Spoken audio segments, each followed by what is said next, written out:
Hey there, powerful women leaders.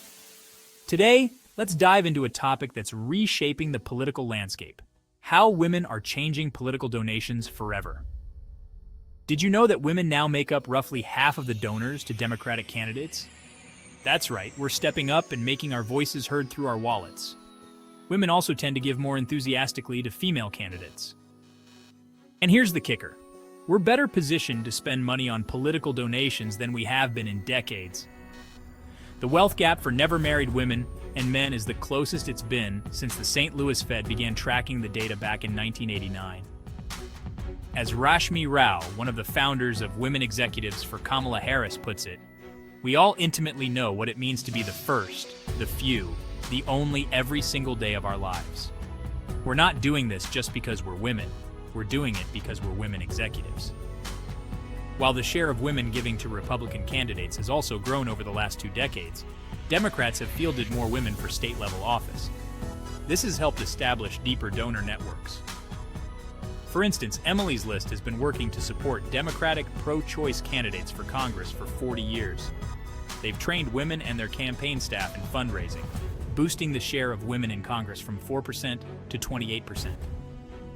But let's be real, the giving process can still feel opaque, clubby, or awkward. Like when Stephanie Robinson, a former investment banker, was invited to a major donor event. She worried she couldn't attend because she'd already given the maximum. The campaign encouraged her to attend, and to bring friends who hadn't yet given to the limit. Before she knew it, she was a co-chair of the event, hosting fundraisers for several Democratic candidates. It's stories like these that show the power of women helping women. Another effort making waves is the Seneca Project, a bipartisan super PAC focused on protecting women's rights. Their introductory Zoom featured fashion mogul Tory Burch and producer Nicole Abbott. Crystal McCrary McGuire, a longtime Harris supporter and chair of the Seneca Project's Finance Committee, said, "We are laying on the line for American women what is at stake with this election." Harris's sorority, Alpha Kappa Alpha, has also become a financial force for her campaign. Sisters' donations often arrive in some combination of 1908, the year the group was founded.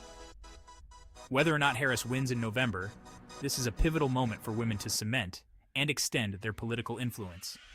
Daniel Weiner from the Brennan Center for Justice says, there is a possibility of a virtuous circle.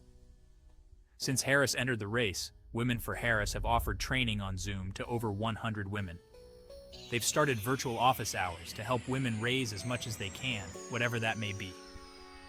The goal isn't just to bring in the money.